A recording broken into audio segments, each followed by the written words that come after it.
thank you so much for hopping on the Christmas album last year. Oh, yeah. I know you talked to like Connor. I was so surprised as an Eagles fan to receive an email signed Connor Barwin. I was like, yeah. Did he really? He's in this department? Are we doing? Is this live? It is. I think technically we're recording. Hopefully we don't use that. That might be the cold open. That might be the cold open. Welcome back to New Heights 92 Percenters, presented by Wave Sports and Entertainment. We're your hosts. I'm Travis Kelsey, my big brother Jason Kelsey out of Cleveland Heights, Ohio. New episodes come to you every single Wednesday or whenever we can get them to you. And then subscribe on YouTube and wherever you get your podcasts. Follow the show on all social media at New Heights Show with 1S. And check out our official fan club at New Heights Show, also with 1S. Kelsey Jam, presented by Jim Beam, is back. That's right. We're coming back for the second year. Last year was so much fun that we just had to do it again. So we're running it back just like we ran it back for the Super Bowl. And now the Kelsey Jam is going to even be crazier. That's right. Crazier. We got spiking the fucking Lombardi trophy? Yeah. Wait till I do it again.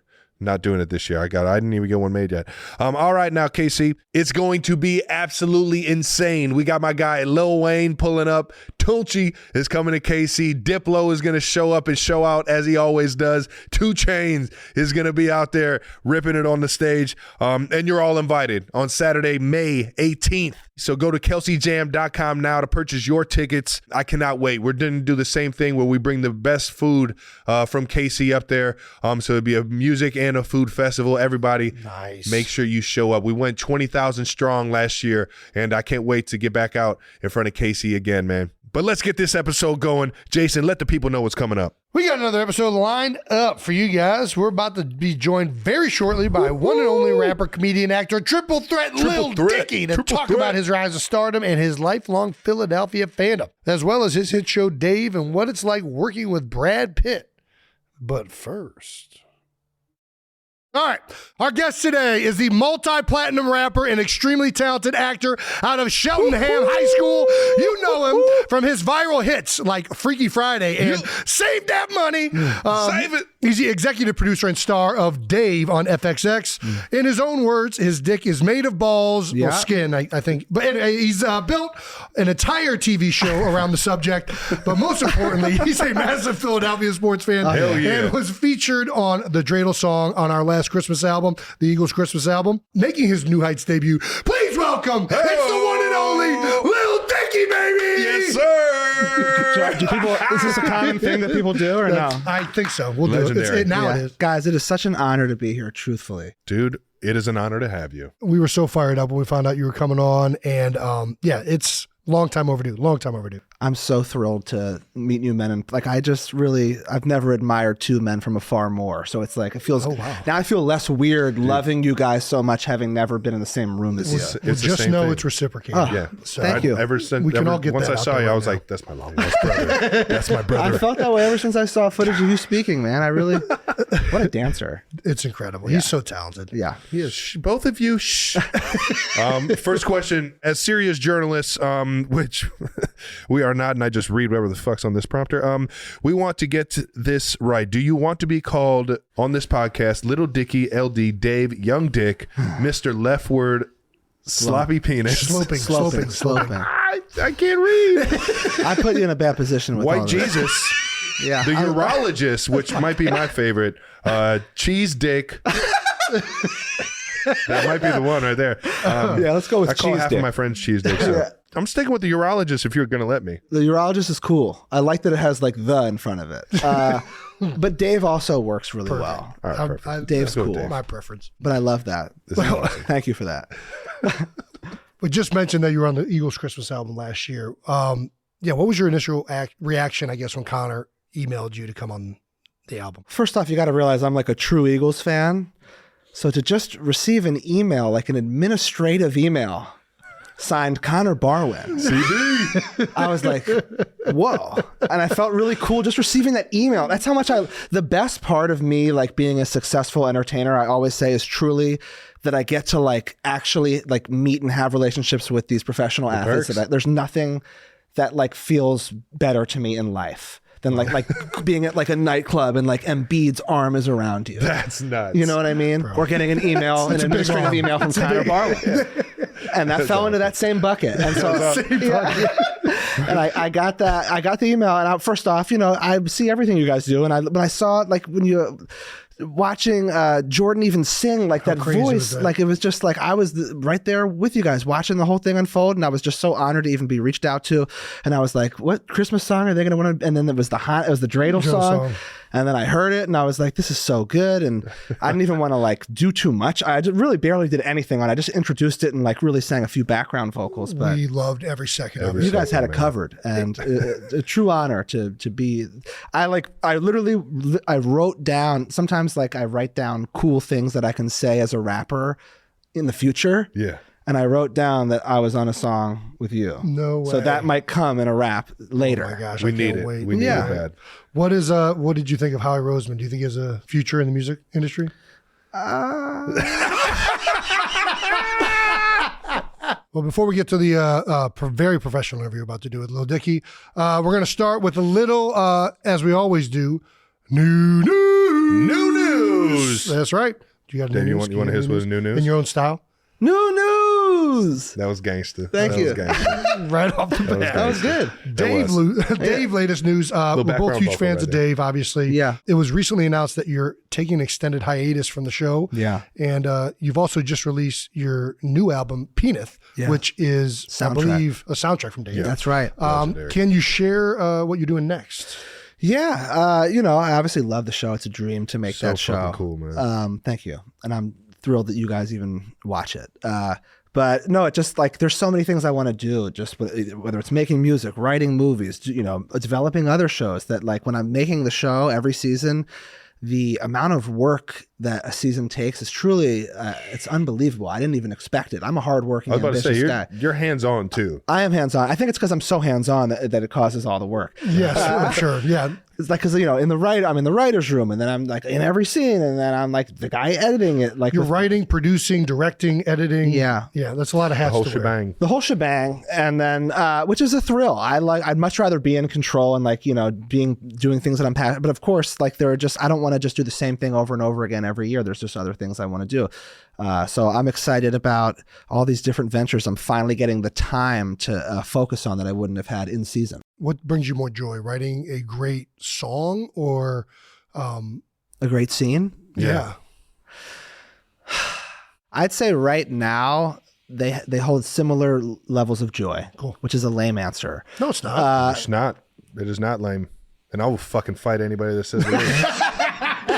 Yeah. No, right now, I think when it comes to like, I think I'm more naturally good at like writing scripts and TV and film than I am I really feel like rap was like I 10,000 houred my way into like getting to where I feel like I am. And then even now it's more of a like when I write a scene now, it's pretty much always good. When I write a song, I wouldn't say that's the case. You know what I mean? That's fair. Okay, I got you. But that honestly makes me even happier when I make a great song, because like I value more trial and error. Yeah, and it's more kind of like songs are just like random, throws of paint that like come out, and like there's so many different factors that can contribute to this random outcome of like the way it makes you feel, where scenes are more granular and you can really kind of dictate the outcome more. Yeah. Interesting. That makes sense. Yeah. Well, I'll tell you some of my favorite scenes are when you go into your songs. Sure. Because those are fucking epic, dog. Yeah, no. Let's talk a little bit more about the TV show, Dave, and just your TV career itself. Yeah. Last season ended with an incredible episode where in a hostage situation with Brad Pitt. Man. How cool was it to get Brad Pitt on set? Coolest experience. How did that even come about? Nothing's cooler. Was it just like a administration email? Dude, it was a cold email. That's insane. I literally have never met him. Yeah. Shout out to Brad for answering his email, man. Fuck. Big email. Better than me. First off, God damn it. I love both of you, and we've known each other for like 5 minutes. Brad Pitt is definitely the coolest guy I've ever met in my life. I've never met anybody like I take zero offense to that. Zero.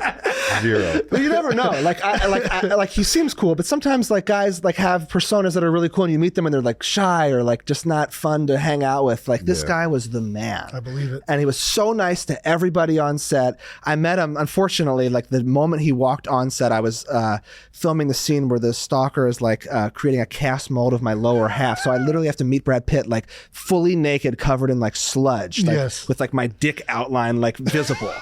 And I have to like go and like worm out to like meet Brad Pitt. And like, cause I didn't even, he responded to my email with a truly iconic response, like metaphorically saying he would be there, to the point where like, I like didn't know like if it was real or like a joke or what. And like, even like then I asked his agents, is this real? They were like, yes.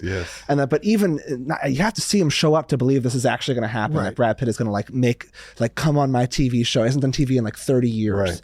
And it wasn't like a brief cameo where like I see him in a bar and say, hey Brad, and he's like, yo, he's like, he was there shooting 4 nights from like 8 p.m. to 7 a.m. That's so dope. Like just giving me every single hour. That's like, love, I gave him every out to like, the way you shoot a scene, like if I was shooting a scene with you right now, they would shoot your coverage over my shoulder, and then they'd shoot my coverage over yours. I got a man that looked just like Brad from behind, wearing the exact same clothing that Brad would wear.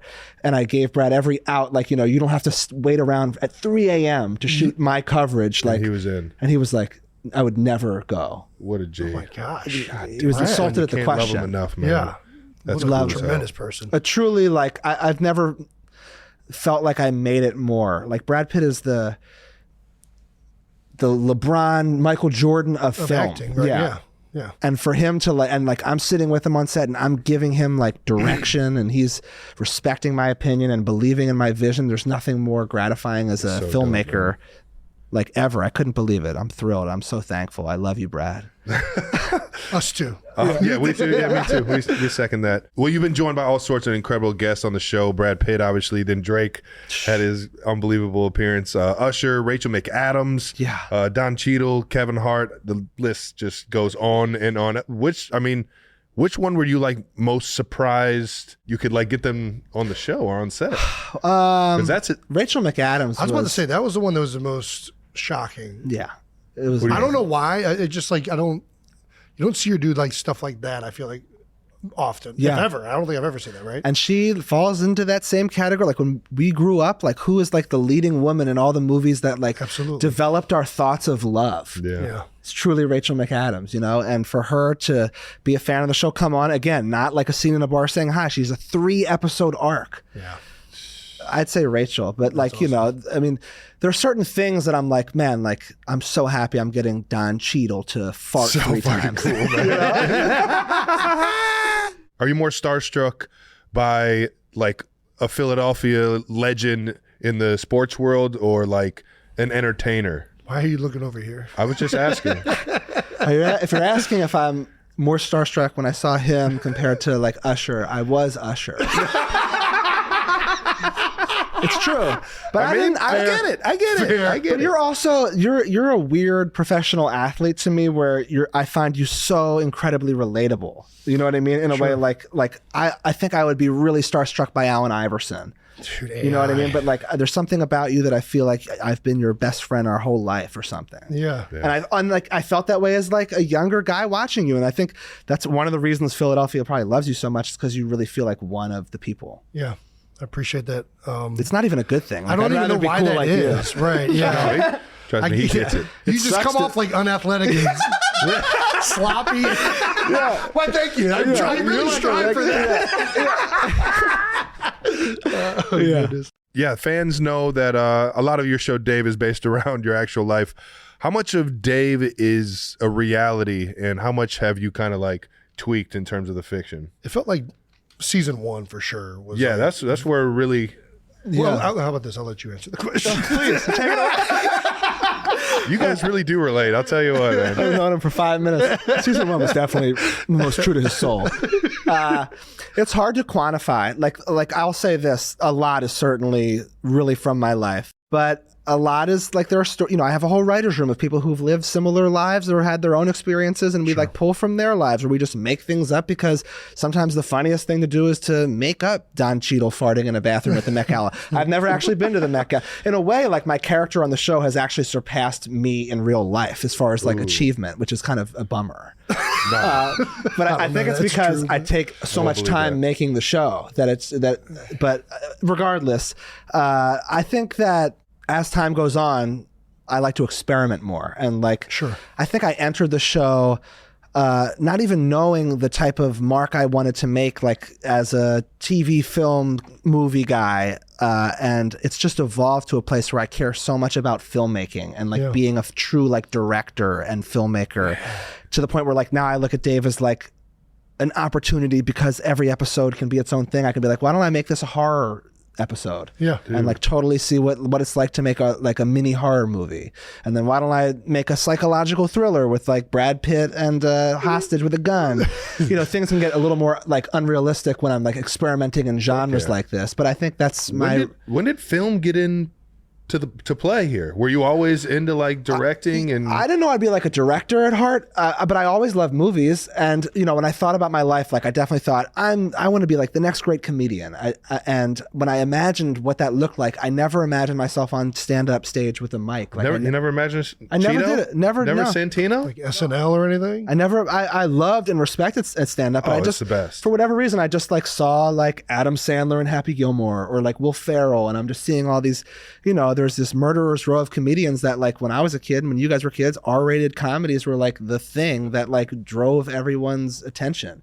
And I just thought those guys never were anything other than everyone's funny friend when they were my age, and I was like, I can do this. So I entered just like without knowing, but then as I did it, I surprisingly started caring so much about like tone and aesthetic, and like I can't even like a scene now. Like when you talk about season 1, there are a lot of the funniest things from this show in season 1, but I also think there are a lot of the worst looking scenes, like just visually. Really? Now I don't think people necessarily give too much of a shit about that, but you do. But I do, and I only am caring more and more and more to where. Nice. But yeah, I don't know. I just like the art. Is that the same way in music as well, where you like probably look back? In a different way. Like, yes, I definitely look back at all my old music and I'm like, what was I thinking? I suck.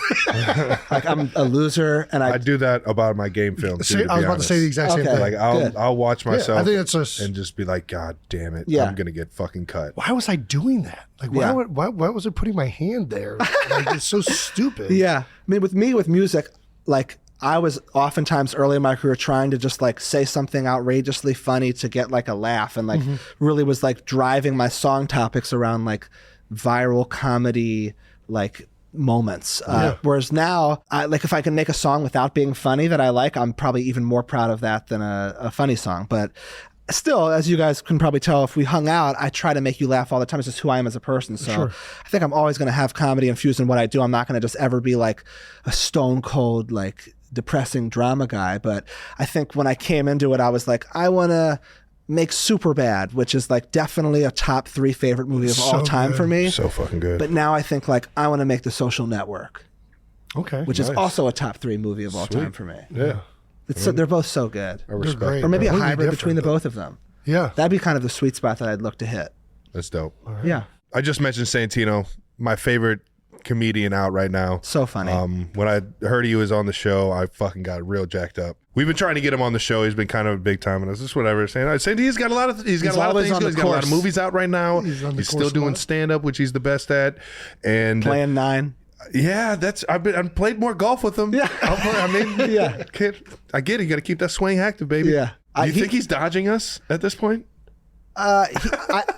Maybe. Just threw it on I think he really is always like, every time I talk to him, he's like, oh yeah, I'm in Albuquerque, like I'll be back. Like he's like he always really is somewhere. all over the world. He loves touring and like being out there and hitting the road. But I'll never forget when I met him in like an audition room. Like I didn't even know about him until like I sat in the room early when I made the show. I was in all the callbacks. And he just wooed you, didn't he? He just came in there, no competition. Like never was there like a more clear cut choice of like this guy that was supposed to be like my best friend manager, like character. I like fell in love with him instantly. He's so funny. Yeah. And I threw everything. I like, really in my show, I would do a lot of improv. I think like the funniest, not only the funniest, but like kind of the realest and most like soulful organic moments can occur if you really are like being off the cuff, and like there can be a sentiment that we're obviously going for, but it's going to be better if we say it in different ways every time, because it'll be like more truthful to the moment. Yeah. So in the audition process, I like to really throw things at people like that aren't on script, and that guy did not miss a beat. Oh yeah, that's the specialty right there. He's the only person that like makes me break, where like I'm trying to do a scene and he says something and I'll ruin the scene because I laugh. He's so funny. One of my favorites. All right. Well, Santino, I will keep begging you to come on the show. Have you been on his? Whiskey Ginger, baby. You were know on it. it? Oh, yeah. Oh, okay, then I don't know what you're doing. Yeah, I wore really short shorts and my nuts were showing the entire time. It was a fun interview because I got to hang with Cheeto for a little bit. Yeah. So I'll probably play a round of golf before you come on here. So we'll just talk about it when we're at Lakeside, baby. You're making him seem so unattainable. I'm not sure he deserves this level of unattainability. I love the dude so much. I just love pumping him. After the first season of Dave premiered, though, LeBron publicly endorsed the show on Twitter. How fucking cool is that? I feel like I've said too many times this interview, like the coolest thing that's ever happened to me. But really, I gotta be honest. I swear to God, like a part of me like evaluates my life pre and post LeBron reaching out. I swear to God. I've never that was the moment. It's just so lame. I can't believe I am this way. You shouldn't be this way. But I always said, like, none of this is even successful until LeBron acknowledges it. I would go to games, I would seek his gaze, I would get nothing. The best. And when he he publicly tweets about it, I look at my DM, there's like this, he's like, hey man, like the back and forth, like motivating each other. I don't know if I motivated him, but like, but maybe I did. But like for LeBron James to sit and watch a series about my life, there's no, I mean, that guy, I have so much, I told you guys that I have so much respect from afar, but that guy, like the expectations. Northeast Ohio guys, man. You know what I'm saying? I guess so. You know what I mean? I guess so. There's just something about him that is like, anyone that dislikes LeBron James is such a loser. I'm with you on that. I mean, he's so likable. All he does is do the right thing. We felt the exact same way. He tweeted at us, and I saw that practice. And as I'm coming off of the practice field, I'm like a schoolgirl with like somebody has some hot gossip. Like, hey, do you know that like the hottest guy in the world thinks you're sexy? He is the hottest. Like, no way! It's crazy. It's crazy. What a feeling. So cool, man. All right, let's talk about the come up. You started rapping at a very early age, all the way back in 5th grade. Yeah. What did you start rapping about back then? I did. There was this I had to do a report on Alexander Pushkin, who is a Russian. Pushkin. Yeah, honestly, Who in the fuck? he was like a Russian poet, I believe. Oh, nice. Okay. And I don't know why I did it. I just like delivered it via rap, and it just really went over well. I got like I got an A, and then I kind of anything I've ever done. Yeah, I kind of like kept that in the back of my head. I've always been like loved creative writing or whatever, and and then like when I graduated college, for example, like I had to do another like boring Summa cum report. laude, right? Yep. Thank you. I wasn't going to say it, but I was going to ask. Top of the class. But I got this job at an ad agency, and I wasn't even in the creative department. I was actually in like the administrative business like side of it, and I had to do this really boring report on chip sales because I was on the Doritos account, and like, but it was my one time where I sent an email to the partners at the company, and I was like, a young ambitious guy trying to get noticed in this ad agency. So I delivered, instead of it being a Word document about the data, I just delivered it as a rap. Yeah. And like they went crazy at my ad, and they switched What is up with these fucking emails, man? Yeah. Or just I'm very good over email. That's true. God, I'm very good over email. I didn't know emails work like this. They work really well for me. I haven't been answering any of them.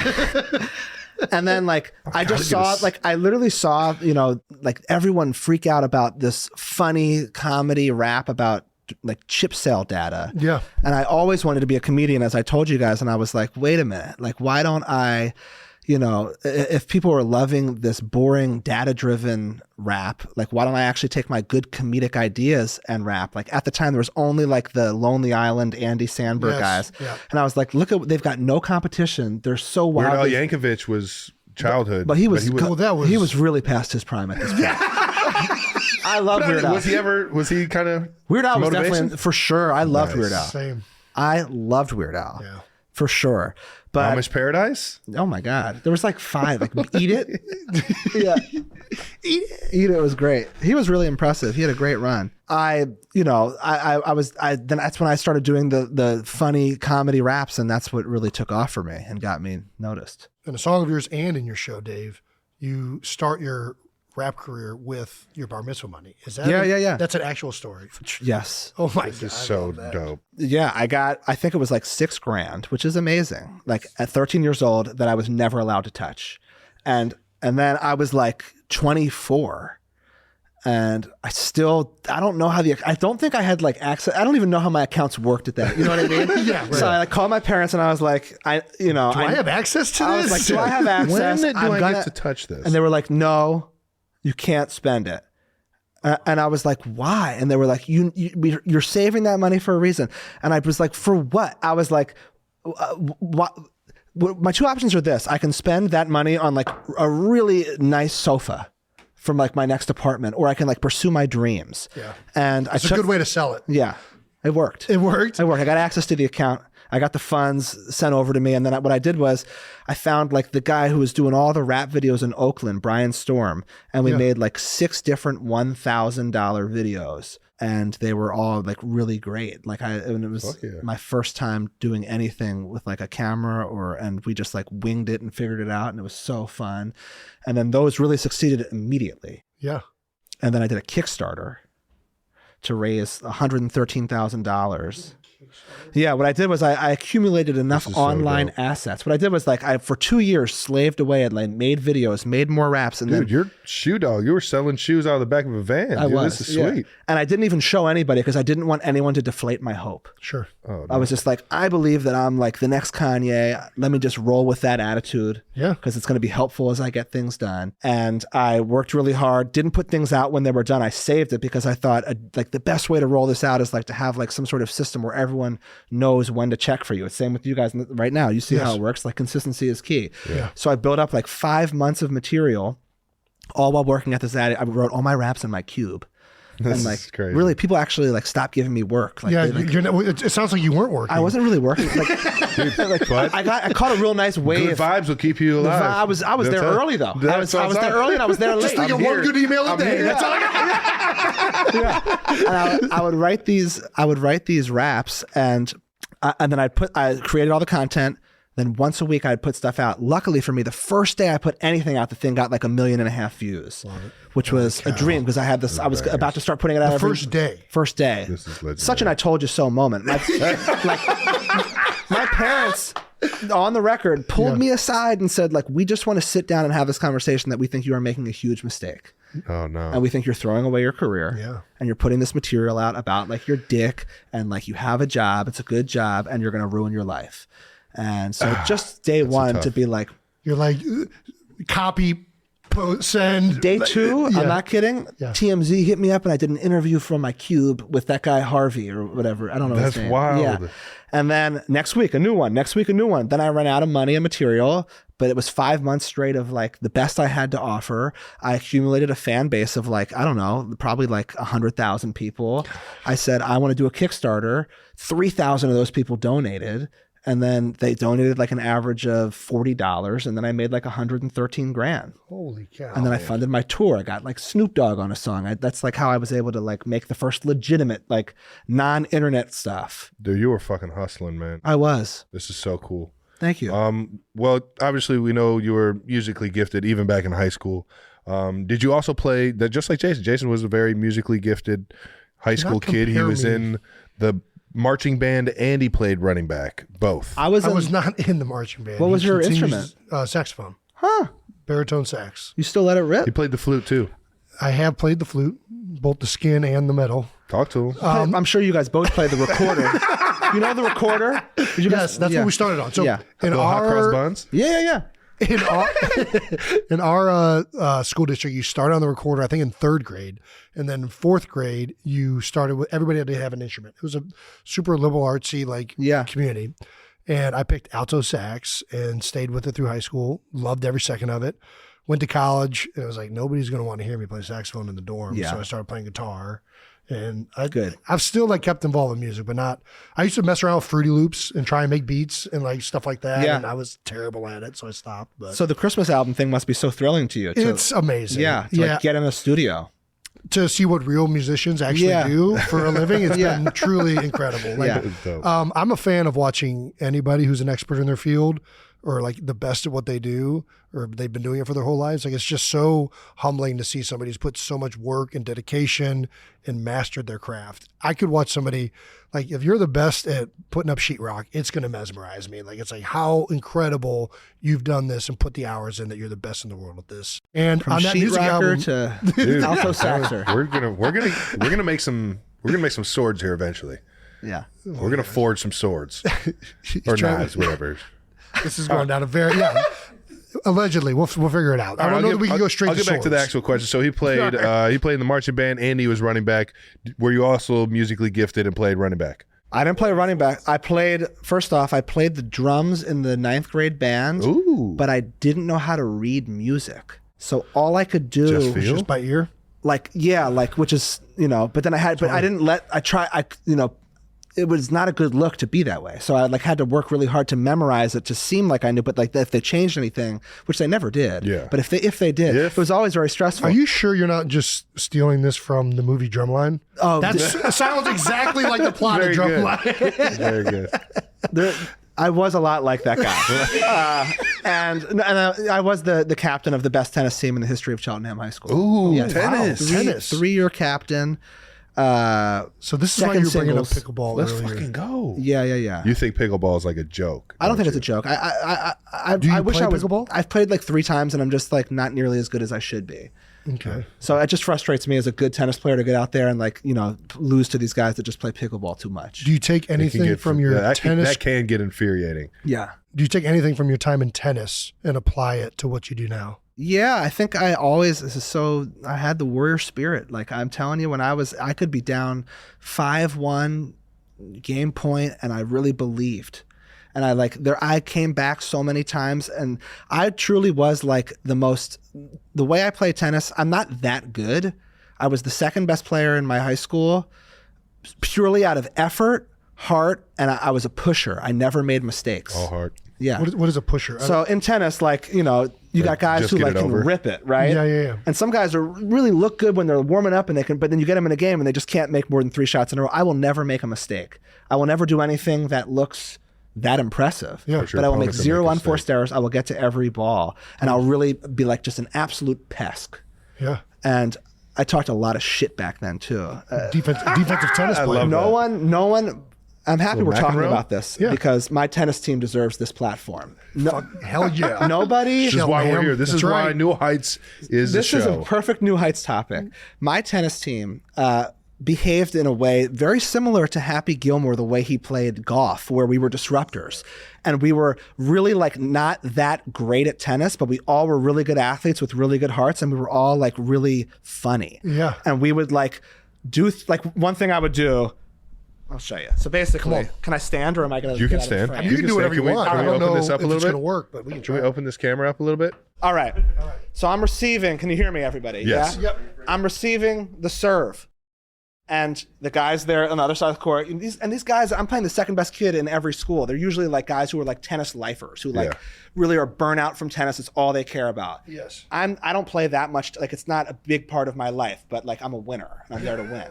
And so they're bouncing the ball. They go up, and right as the ball's in the air, I would be like, and I would go, and like just so loud, and then they would like fall. You basketballed him? Yeah. And, You're psyching these dudes out? yeah. And then they'd be like, what was that? And I'd be like, what was the split step, hop step before a serve? Like, that's what I do. Yeah. And then like, in between I love this. I love this so much. This These is are Jason all my of the entire games. childhood. Cornhole. You play cornhole? Yeah. You just walk down the board every time the guy's about to do it. Just. in between games with tennis, I feel like I've lost control of the mic. It has a mind of its Might have. own. Yeah. Okay. In between games, you switch every odd game. Yeah. And like the guy will sit on the bench, and like I would just go sit right next to the guy and be like, man, like I would say things. I'd be like, man, I know that you're better than me, and I know that you know that you're better than me. but like I feel like at the end of the day, I'm probably going to win this. And, like I would say things like that to them, and it really had as the captain, it had like a trickle down effect, and like all of us, like I'd be like, first doubles, how's it going over there? I'd be like, oh, we're fucking killing it. and we like did this. We overachieved in a way that doesn't like. We finished top 8 in the state. I say top 5. I am rounding up. We were top 8. We got smoked in the quarterfinals. Every one of us was completely outmatched. This is so good. This has to find its way. Yeah, Cheltenham tennis team. We had our. We need a photo. We need a photo of the Cheltenham tennis team. I'll get you one. All right, this is so legendary, man. Thank you for taking us on that journey. Yeah. Who was your favorite tennis player growing up? I love Federer. Ooh, I was an Agassi guy. Yeah, I mean, you were more of an Agassi player. It sounds like. For sure. Yeah, just an American rebel. Just return everything. Yeah. Federer was a class. Just get it back over the net. It's crazy because with tennis too, it's just you feel like it's interesting that Federer came up. We were like, oh my god, that's Michael Jordan of tennis. Yeah, and then right after him, Nadal came. We're like, oh my god, that's Michael Jordan of tennis. Yeah. And then Djokovic came. And we were like, oh wow, like back to back to back, like boom, boom, boom. It was really interesting. Nice. So you're the like one that was going to be the next LeBron. He kind of fizzled out. Who? Nadal. What? No. Nadal didn't fizzle out. No, he did not. He didn't? No. He just got beat by Djokovic. He's the king of clay. I mean, he won like 19 or 21 or something. He was all right. He did all right. He did good. Yeah. He's definitely top 5 all time. He's Scotty. I think top 3. I think those 3 are like top 3. All right, so he's Magic Johnson. All right, here we go. We always like to ask our guests their welcome to the NFL moment, welcome to the NBA moment, whatever their field is. What is your welcome to the industry moment? Another story I've never told that just came into my head that's perfect for this moment. Yes. Oh my gosh. Celebrity basketball game. Ooh. Where? Yes. I don't know where. We need to know more. Somewhere in LA, and much earlier in my career than I deserved to be. Like when I looked at the lineup, it was like Floyd Mayweather, Snoop Dogg, Chris Brown, like John Wall. It was like stacked, and I had no mainstream. I had like a couple of viral. I don't know how I got in the game to the point where I actually put a lot of stock and import in this game that I got there an hour early to warm up because I literally thought like a way that I could like get ahead in this like industry faster will be like scoring 30 points in this game and really it's like I literally went there because I was like, this is a big opportunity. This is my chance to like advance my career. This is my chance. And I am if I can somehow dunk on Snoop Dogg. And I've seen so many celeb games where I'm like, these guys suck, you know? And so I was excited to go there and really, you know, and a few things happened. One, I'm there warming up by myself and Chris Brown walks in. He can First time I ever saw Chris Brown. And so I'm like blown away by like just seeing him. He walks right up to me and he goes, "You're a dope rapper." And I was like, and it was so early, Mike, I would never expect him to know who I am. And like to have like an icon in the music industry who has like countless like it's just like him saying that to me meant everything. Yeah. That was the impetus of Freaky Friday, us meeting there. That's step one. That's so like the least important part of the story.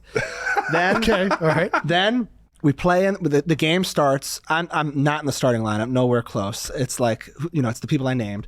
My coach is John Wall. The way he, good coach. Well, not actually, because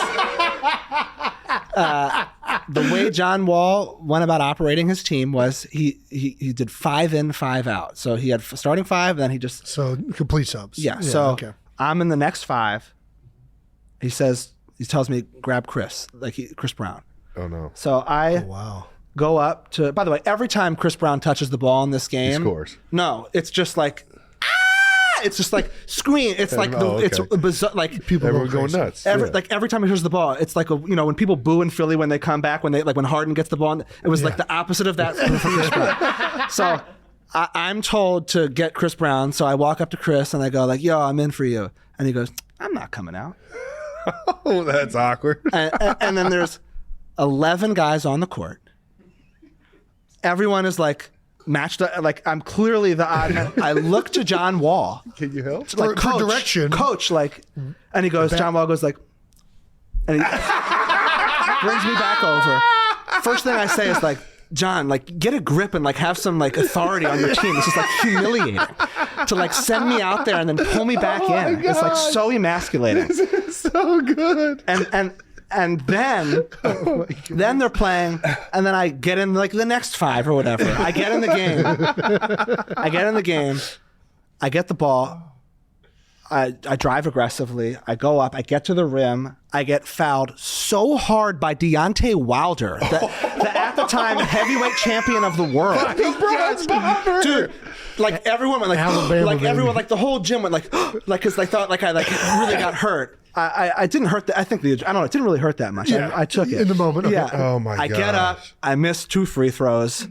And then I play one more meaningless minute, and then I just didn't even. I like moved to the end of the bench and just chose not to even make myself available for the rest of the game. But that was a real like. There was like several different moments in there that felt like like welcome to the industry. That was like the first time I think I ever like was on like Getty Images. You know what I mean? Where there was like get like watermarked images of like me talking to Snoop. Like So good, man. Yeah, that's amazing. Let's get to your Philly fandom. You're known as a Philly sports fan, obviously. Yeah, huge. You quoted as saying, I care so much about Philadelphia sports, it's to a level that's unhealthy. Yeah. What's the one team, if you had to choose all of the major ones? I can't choose between the Sixers and the Eagles. It's definitely those two. I knew it was going to be one of the. I thought you were going to go probably Eagles. I'm not going to lie. I can't choose. I relate. I know to, you're a basketball. I relate to basketball more. That's but what like, I was saying. I was don't telling know. us it has to be the Sixers. I just feel like it's like Philly not is such though. a Eagles Yeah, that's what it town. is. Like it's a Sixers town too, but it's definitely Eagles more. I really feel like I love them both evenly. I love the NBA as much as I love the NFL. Like I just love. I mean, I love the once a week like build up of a game. I really Sure. love that. But I also love I love in baseball how they're playing every night at 7. Dude. Like you know what I mean? Yeah. But there's definitely a drop off for me with baseball and hockey. But as far as Sixers and Eagles, I've tried to become less unhealthily obsessed to the point where like. You lose a playoff game and my week is fully ruined. To now, I can, as an adult, stomach things. But like when I think of the best night of my life, it's when you won the Super Bowl. 2017 season, 18. Best night of my life was like I think every Philly sports fan. I turned down tickets to that game in Minnesota so I could go home and watch it with my like Cheltenham 10 high that's school dope. friends. That's awesome. So then we could all go out. Did you in the guys go street. out afterwards? Yeah, we went. It was, I you went on climb the Instagram poles? Live. Did you I climb the poles? I didn't climb the poles. I observed people climbing the poles. I saw it with my own 2 eyes. So that is my one saw a guy eat great. horse shit? That's what my one didn't see that great either. regret is that we couldn't be on Broad Street after the game as players. And my great regret is I had to leave town like a day after and I missed the parade. Oh. So I never got to have that with you. Wow. Yeah. A video of it. Neither But- did I, though. Well, there is a viral clip of you wearing a Sixers jacket courtside at the 2016 NBA Finals. Oh, yeah. What a seat. Yeah. Crazy. I mean, we talk about this all the time. Best ticket It's in the sports. best ticket in sports. That is Courtside, yeah. Courtside at Nothing's an even NBA close. game. Sucks. Now I can't not sit courtside. And It ruins it. Like the other day, like I was offered like 3rd row, like center, like the dream. And I'm just like, I don't know if I can stomach it. But no, sitting courtside, and my seat was like Warriors bench, and then like 12th man, like Mo Spates, and then me. Like, you know what I mean? It was yeah. like right, and like that was the 3-1 comeback. LeBron blocking, Yes. blocking Iguodala. Like I was in the speaking to my building heart for right that now. game. Wow. You're speaking to my heart. It was really intense. It was an awesome. But honestly, as great as that game was, not the best sporting event I've ever been to. Ooh, I was talk at to Kobe's last game where he scored 60 points. Holy were- hell, yeah. I was like in Nebraska the morning of the game, and spontaneously I was like, we gotta go. Yeah. And I like brought 2 of my friends. We Had you met Kobe? not courtside to that game. Yeah, well, Spent that ticket was pretty high. $10,000 of my own money and got like real middle of the pack seats. But dude, Kobe scored 60. That's electric. Every And shot they he were hit like- in the fourth was They were insane. like down 10 with like 2. It wasn't like a meaningless 60. It was really a crucial 6. It was crazy. That shit was nuts. It's awesome. Is Kobe the most iconic Philadelphia native sports figure? Native. Feels Well, gotta be, right? I feel, yeah. How can he be more iconic than Kobe? Yeah. Frazier, wasn't he from? Was he? Yeah. I think he was.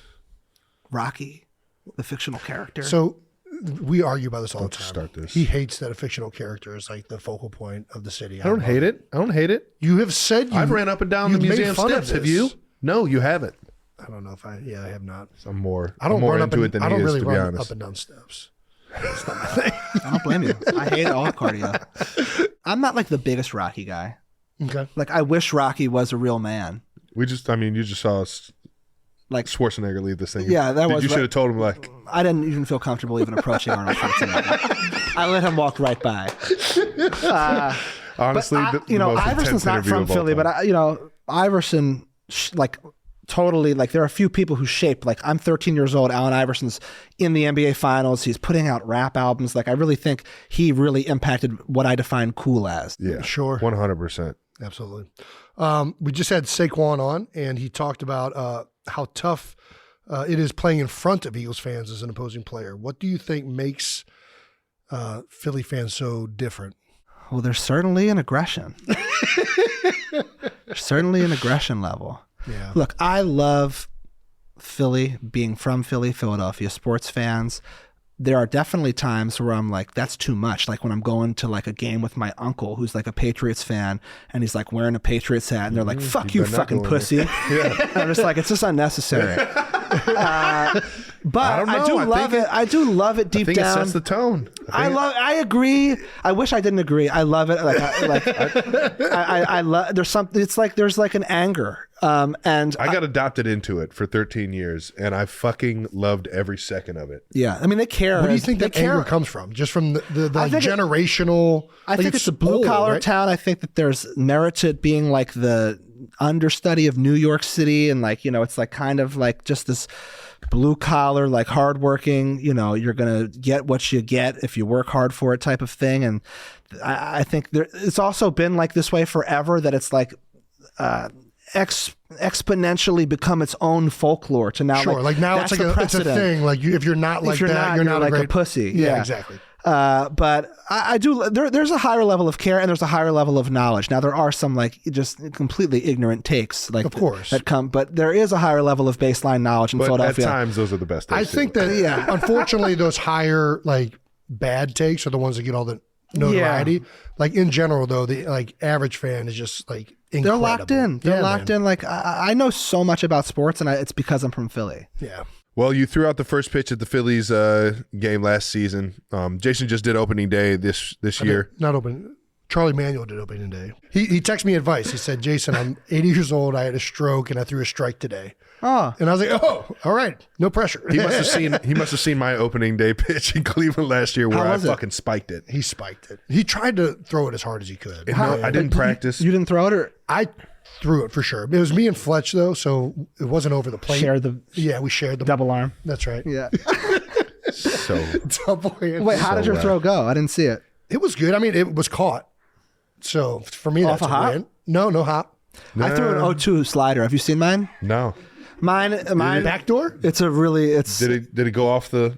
It was did it hit exactly the where I corner? wanted it to be. Like it was totally where I wanted it to be. You are- I you threw have an a 0-2 away slider. Jamie Moore is probably like 45 miles an hour. That thing really slid. It really took its time. And it's one of those that you're trying to hit the dirt so that you can get him a chase. Yeah, right? I'm not going to throw it right down the pipe. Yeah, right. I just wanted to show because I just really wanted to showcase the movement. Movement. Yeah. Dude, that high leg kick right there. That is It's a really There's good audio form. too. If you want, It's there's fantastic. audio. I go you got to get it out there Yeah, I didn't think I would make any audio. to get I didn't 45 know what miles noise per I'd hour. make. You're- It was further. It was further away than you think. It is much Trust further me, than you I think. know. And it's hard to really get good grip when you have tennis shoes on that. I'm making excuses. On that rubber. Yeah, I didn't have the grip issue, but his foot definitely slipped. I think it's because he wears the fancier shoes that they're not built for function. I wore hooping shoes out there. Next time, I'll make the right decision. What's your all-time favorite Philly sports moment? And you can't say Super Bowl 52 because you just said it, and I have to ask you a question. That's fine because it's actually not. I mean, that is the best. It probably is, but it's fun. the answer before that I've said my whole life is Iverson stepping over Tyronn Lue game 1 of the NBA Finals. Yeah, it was legendary. Like the Lakers had not lost the whole playoffs. I think they were 12-0 leading up to that.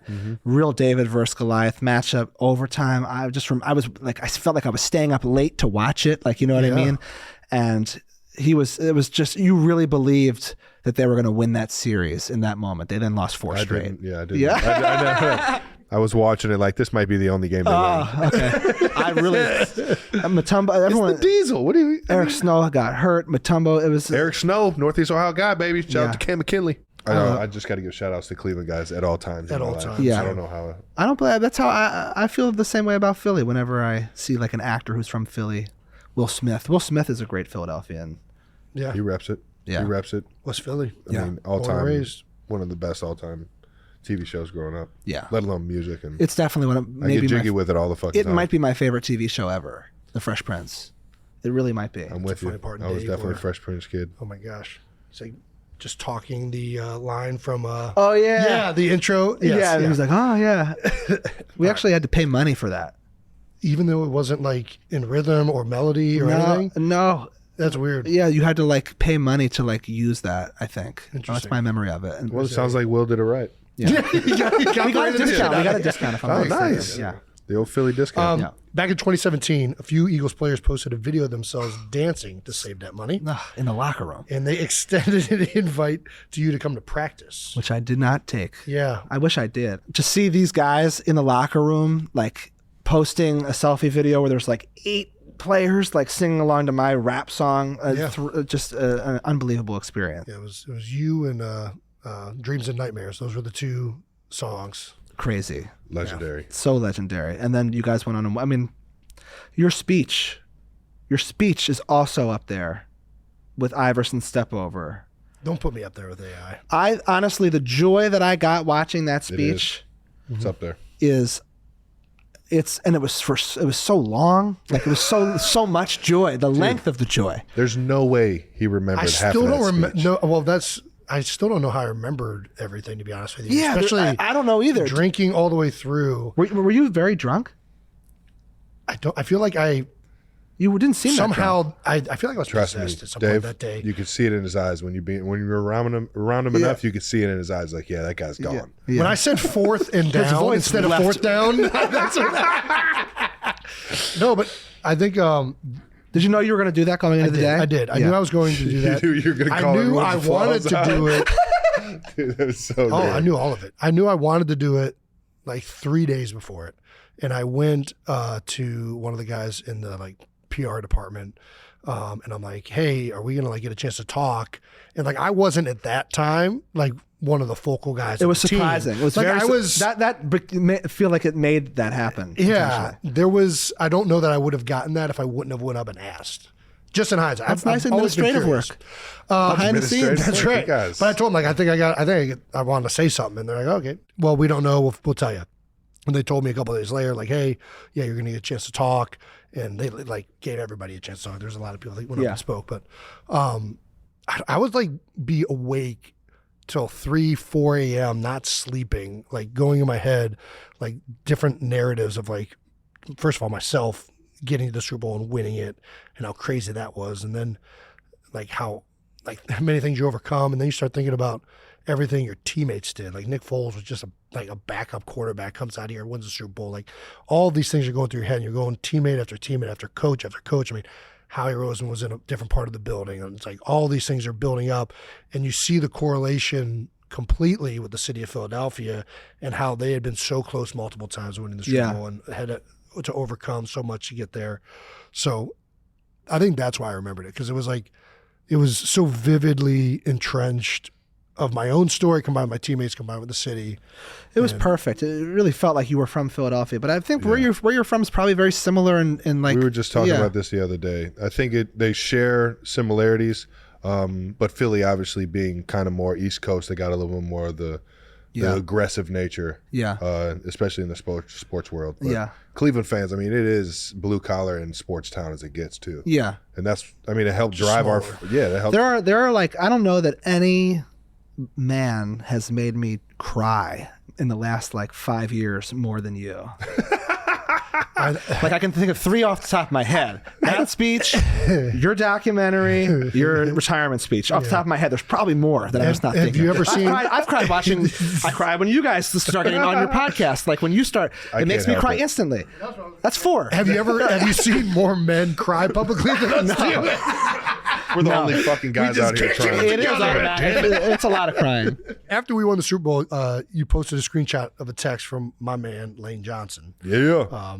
We'll show that there. Yeah, did you text anybody else? You know anybody else on the team? How did you know Lane? I think I guess let's start there. Evan Mathis. You know Evan? Yeah. Nice. Shout out to Matt. But no is a very loose term. Like this is like, you know, your Twitter DM and like, you know, but That's good enough. Even We'll Lane, count that, yeah. Lane, I haven't really gotten to spend any time with him the way I want to.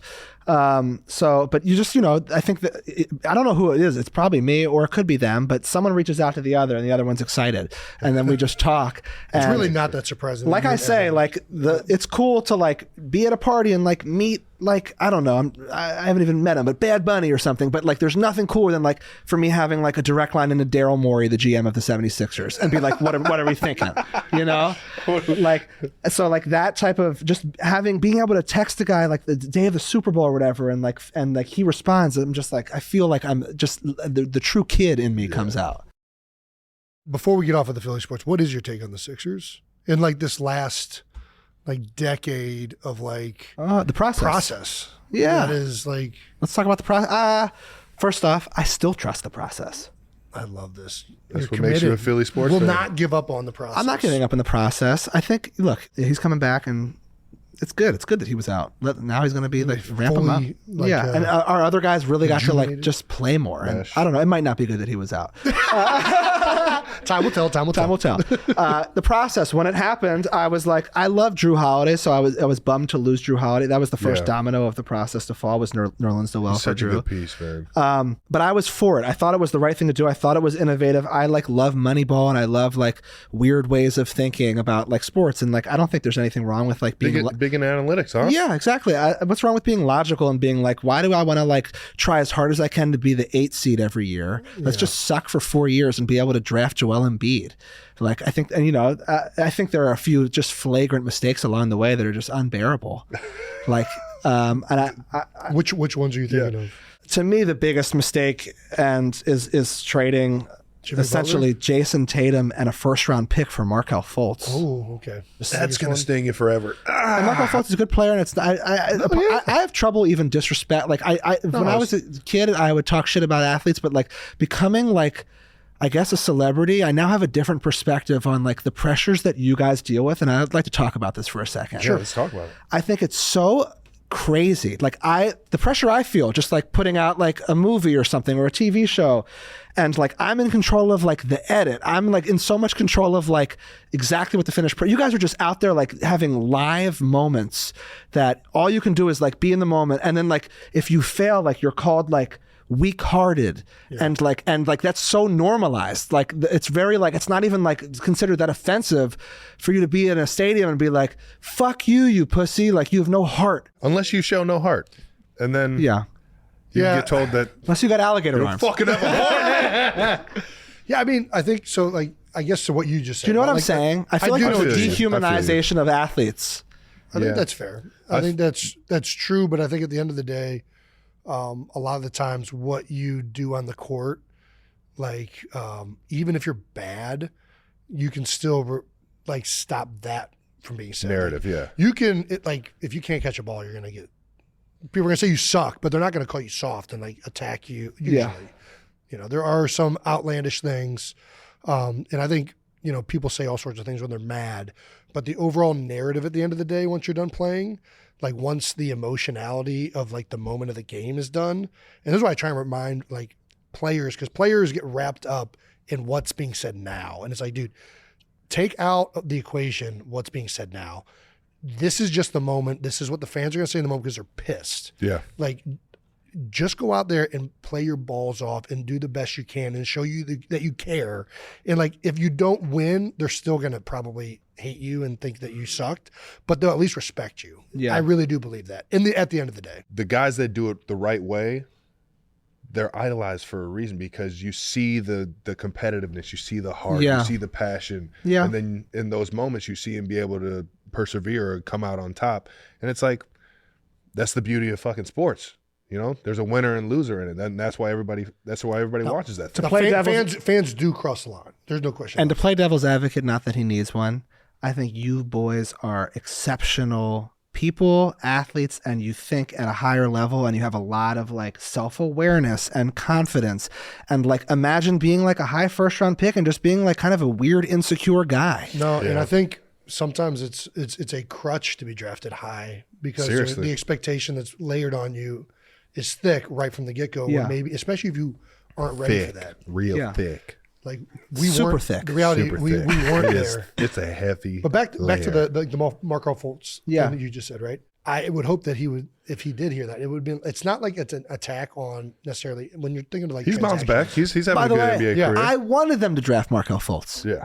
I wasn't like, what are you doing? You got to get Tatum. But in I wasn't- retrospect, in it's retrospect, it's just that would I have think when changed. you- That is what the process was trying to do, was get you Jason Tatum and Joel Embiid, and we just never quite got that other guy. And when you look at it in retrospect, it's just like this is what it was. It's not like I'm trying to crap on it, but like the reality was it didn't work out. Yeah. The way the plan was. Yeah. And there's reasons why guys don't pan out in certain places, and it's not always like that guy isn't a good player. There's fits, there's schemes, there's all sorts of reasons why things don't pan out or whatever. Yeah. So And now with the Sixers, it's hard. We're in a tough. It's like they gambled with the Harden thing. I think they were right to move on. I think Harden is great, but I don't think that is a good fit. didn't fit well. I don't even think that is a good fit of athlete and city, to be quite honest. I think that would have just been a ticking time bomb. Joel Embiid, when he's playing, he's never, the whole process, every single year in the playoffs, he's hurt. He gets hurt like a week before. He gets his face broken, or he like. It's like the timing. It's truly been. It's been 5 straight years. Chris Paul had that kind of thing going along too. Some guys, and that's in sports. You have to be every bit as fortunate in terms of staying healthy that you do to have that success, man. And we've been unlucky in that regard. That's why I'm just like, look, there's only like 2 weeks left of the regular season.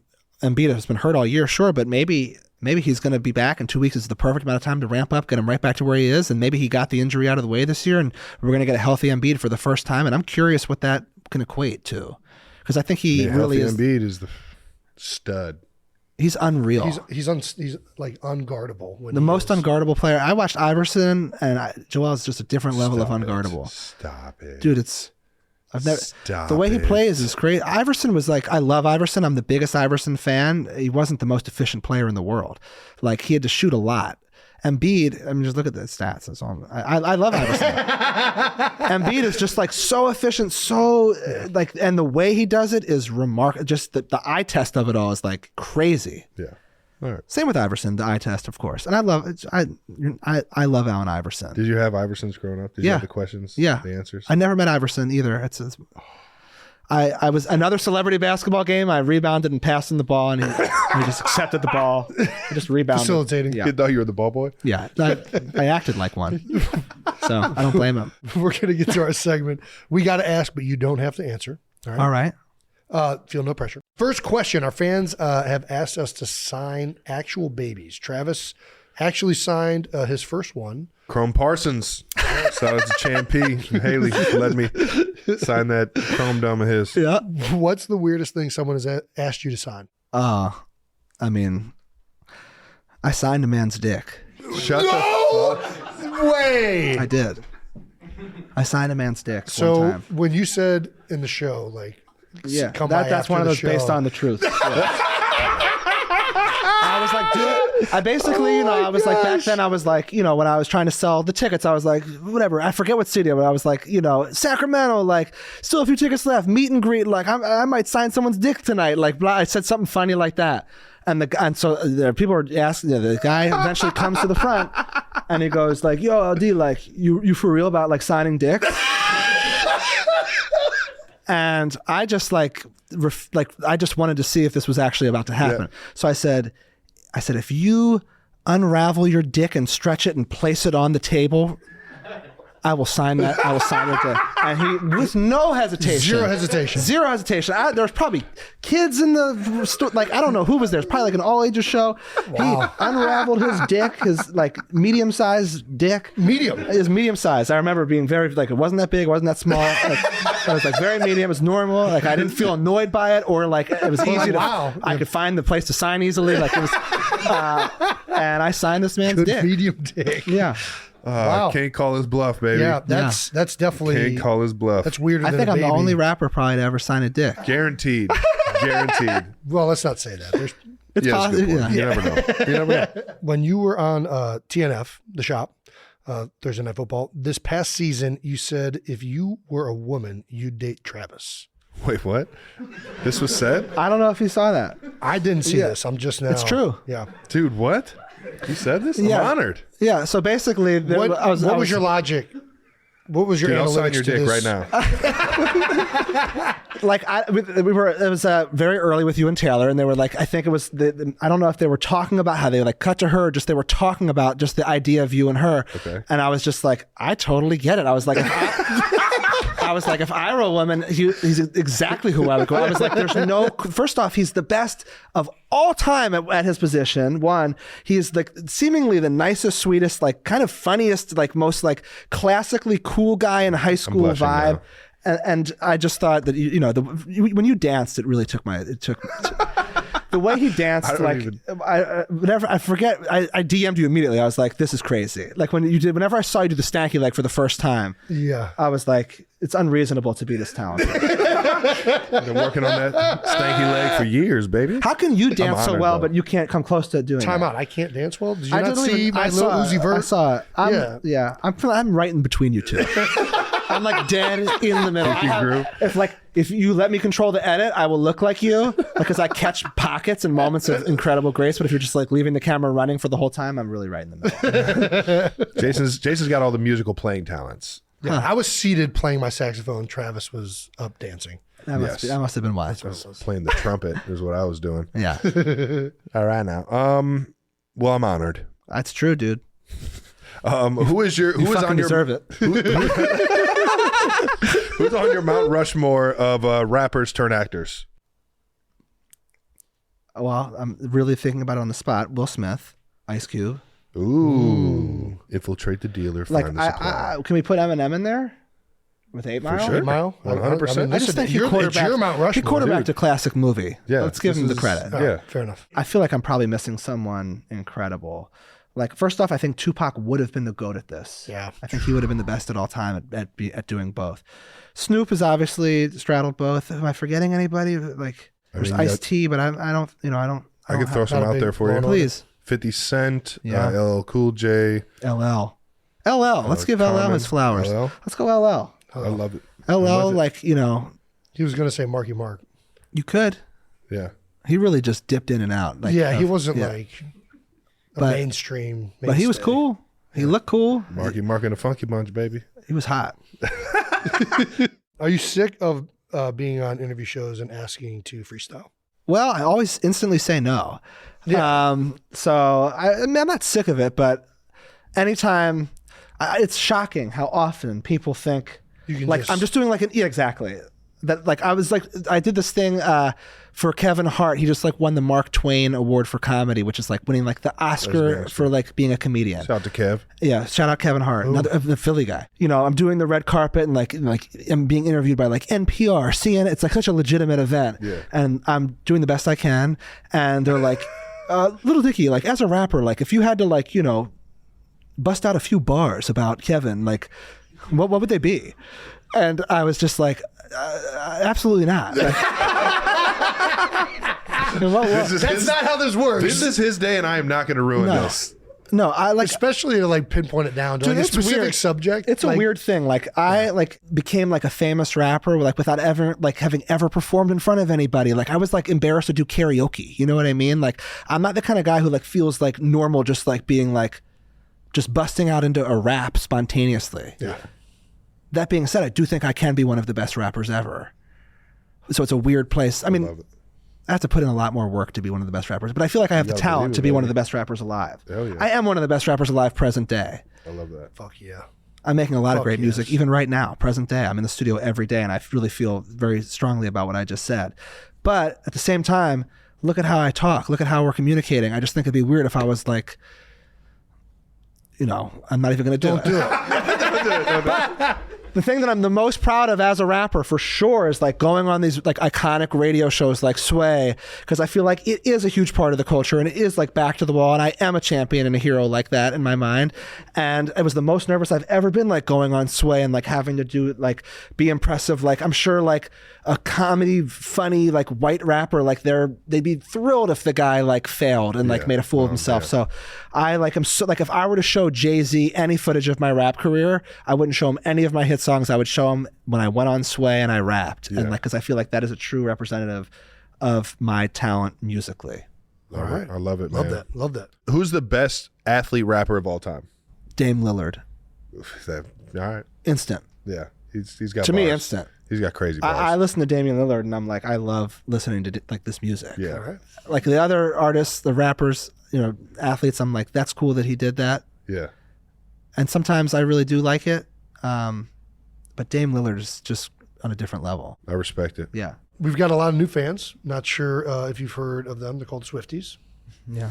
I've heard all about them. For those, for those that How don't, you guys doing with all this? it's listen, it's fun, not man. changed that much Yeah. for me, but for I'm having a blast in life, baby. Yeah. Just flying high, As you should. enjoying it all, bringing new lives to the football world. And Yeah. I think it's the best thing ever. opening the football world up to new things. I love it. Honestly, my take on it, not that you want to spend time talking about it for the 5,000th time, but like I just think there's something that makes everyone feel like it's like the world is kind of like high school, where like your most popular pop star, like beloved musician, somehow met like your most popular beloved like athlete, and they actually fell in love, and like it's just real. And I don't know, I think it's anyone who like hates on it is like a bitter loser, but I think a lot of people who would maybe expect to hate on it actually love it, and they acknowledge they love it because it's just so, there's something so American about it or something. appreciate that. I hate to say Thank you. American, I but appreciate kind it. of there's something like just classic about it. I don't know how I did it because she wasn't into sports, so I don't know how the fuck I did it. Well, you did it because you said you called around on Yeah, a No, multimedia 100%. I know platform. exactly how I did it. Yeah. what song would you, of all your songs, recommend to the Swifties that haven't listened to you before? Like, what is your number one song that you ask people to listen to, or you would want somebody to listen to of your catalog of music? Well, I guess my instinct is to go to the poppiest song I make. However, I'm still the same man that I always would be, no matter if it's Swiftie or Jay-Z. So I would direct the Swifties to my Sway freestyles. Yes! I love it. To see just a guy getting after it, like just on a rap level. Like I have other pop hits that you might. There's a song that I'm going to stick with what I'm saying. I'm not going to. Yeah, I like this. I'm not going to mention, but I do have a few like breakup, like emotionally like love songs that maybe you'd find endearing. I don't know, but I also rap aggressively. Love it. So your rap names, of course, Lil Dicky. Can you help us give some rap names to me and Jason? So you guys have no starting points. I'm just. I mean, just based off of maybe I don't know. I guess career, like where does a rap name like originate? And like drunk what is speech maybe for Jason? Is it like the porn star names where you like would do like your street and like your cat or something like that? Well, we probably- can't do that because then we'd have the same fucking. We'd be Flash Coleridge. This would be our Flash fucking Coleridge is porn the names. great porn name. Holy shit. That's the best one I ever heard of that. For me, it was like, there's a lot of Lil. So I was like, let's start with Lil. Sure. And I just knew I wanted to make probably like a joke that was self-deprecating about being like not cool. Yeah. Like Young Man was actually my backup rap name. I don't know if either one of you wants to That's claim good that. too. That's Yeah. great. I thought about it, and to this day, I wonder, would I have succeeded if I was Young Man? It's the raps. It's the raps for sure. Okay, cool. The problem with young The man, name comes with it. the problem with young is that eventually you're not young, and then it's like Doesn't seem to matter. like Young Jeezy still getting on red Still carpets. Jeezy. Who are you? Like, actually, I think he might be Jeezy. He might actually be You might have Jeezy. changed switch it it. up? He might have taken the Young away. I don't know. Rap You're just names. man. I'd like really random thoughts are going like Stick Shift is coming through my head. I don't know why. Stick Shift is so good. That fits. Like It does. for you, like Stick Shift, but that's You're like getting a that's strong dumb. Stick Shift I vibe. never heard like a rapper name anything like that. Stick Shift, but it's cool. Yeah, but that's how you have a cool name. I like the uniqueness of it. You'd have I to be can't something a drive little Stick cool. Like I feel like Smooth, maybe like Smooth, like SMOOVE, Smooth. like Smooth Trav, Yeah. Smooth I'm like Yeti. that. Smooth Trav, Shift. Smooth Trav. It's or Trav fucking Smooth. Trav Smooth. 1079 The Wave. You guys ever listen to that radio show? I think that was exclusively I never did. Cleveland. Yeah, no, I it was never- everywhere. 107 FM. Way everywhere? over everyone's head. Rings I'm a zero fucking bells for me. loser. I'll think on it though. I think we could probably beat both of those. Smooth? Smooth might even be better than Smooth Trav. Is nobody named You need, Smooth? like, I don't know. What about Too Rich? I always thought that Too Rich is a good rap name. You'll never be too rich, baby. Come on now. You are smooth. I mean, I'm happy that you went there immediately because Trav is Game like, smooth. The way he talks is so smooth. smooth. Yeah. I appreciate this, guys. Silk. Yeah, and you are about as stick shift as we get. Stock metal. Jerky. Yeah. All right, man. I think that fucking does it, dude. Yeah. Dave, Guys. thank you. Man, thank you. Thank you for blessing the show. This has been fucking fun. You guys don't understand how much this is a dream come true to be. Like, let me just tell you, favorite Eagle ever. No way. Yeah, it was B-Doc. I concur. Come on. I concur. It was B-Doc. I'll give you my quick Eagle Mount Rushmore. Oh yeah. Let's hear it. And this is personal. It's not. I'm not gonna like go Chuck It's yours. Bednarik, you know, even though he probably would be in it. No, I probably wouldn't because Jason takes a spot. It's you, Brian Westbrook. Ooh, B. West. B. West, yeah. I mean, Yeah. second in all-purpose yards, and I just think Talk the way about he's just throw the guy the ball in the talking flat. about likable. Yeah. Just a likable game. Yes. Felt Very. like it. Dawkins. Yeah. All football. And for me, fourth, I'm going Donovan McNabb. Let me tell you something about Very McNabb. controversial. Well, let me say, I would much rather, I don't know if you agree, but as a fan, I would rather be competitive for 10 years and never win than suck and win 1 year. And McNabb brought an era of sustained, Yeah. I would say greatness, but if you want to say goodness, fine. All I know is that every single year we were in the last 3 weeks of the season. Yeah. And I always believed. And he was a fucking Pro Bowl stud. Yeah, he was. And I thought he was cool. I mean, I can play some ball now. And he seemed funny and cool. And I thought he got an unfair rep in Philadelphia. And I'm a big McNabb guy. Yeah. All right. I respect it. I respect it that too. Mount Rushmore. I mean, I don't know. Would you rather take one Super Bowl and not suck? making the playoffs You ever would. again give me that motherfucking Super want the Bowl. Super Bowl. Give me that fucking Super Bowl. over like how many? They went to like 4 or 5 NFC Championship games or something like that. They went to Like, 3 they went to 2 straight. Super Bowls I'd rather not make the playoffs. or one They went to one Super Bowl. Super Bowl. Yeah. Losing in the playoffs in the Super Bowl is the fucking worst feeling in the world. Fuck that. I can't imagine. I can't. I was so mad when you beat the Eagles on that bullshit fucking non-call. Yeah. Gosh, it was so electric. I've never had try to not my talk about hair it together. never looked the way it did after that game. It was like I had been electrocuted. That was so stressful. We don't got to bring up bad memories, man. We can keep this thing It's a going, good memory dude. for you. It's a good memory. I'm The just best saying. rapper in the fucking game. The best You don't rapper. have to say that. I am saying it Yeah, you're right. He doesn't because have I to believe say it. Thank you. That's right. I appreciate OG. it. Thank you for blessing the show, Guys, thank you Dave. for having me. Thank You already know. I love you both. All righty. That wraps up another episode of New Heights. Thank you to Dave for joining the show. Do I stand? You can. You can just hang. You can do whatever you want. Yeah, just hang. We'll get done with this in 2 make seconds. sure you subscribe to the New Heights channel on YouTube so you know when all the new episodes are coming out. Listen, subscribe wherever you can podcast. Once again, New Heights presented by Wave Sports and Entertainment. Yeah, follow the show on all social media at New Heights Show with 1S. Fun clips throughout the week with Lil Dicky, man. This shit was so fucking fun. Thanks you again, brother. Thanks to our production and crew for always making us look good. And to the 92%ers, we'll see you guys in Cincinnati or next week. Peace. Peace. Yeah.